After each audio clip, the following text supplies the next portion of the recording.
সেই দৃশ্যগুলো সবই গ্রন্থ থেকে নেওয়া, মহাভারত ভাগবত থেকে তুলে নেওয়া কিছু দৃশ্য আপনাদের সামনে তুলে ধরব। তো প্রথমে সত্যযুগের ঘটনা একটি দেখাবো।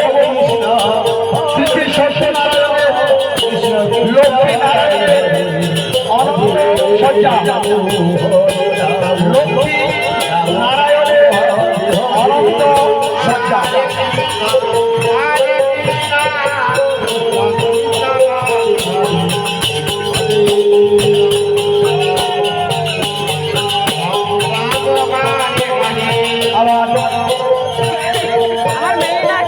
মালিক বাবাদের সবার চরণ ধরে বিনতি,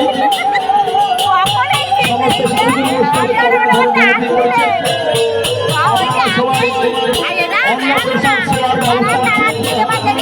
সবাই সেবা না পেয়ে কেউ যাবে না।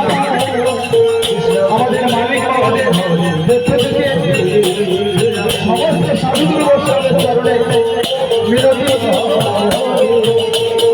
মালিক বাবারা অনেক কষ্ট করে কিছু অন্য সেবার ব্যবস্থা, প্রসাদের ব্যবস্থা করেছে।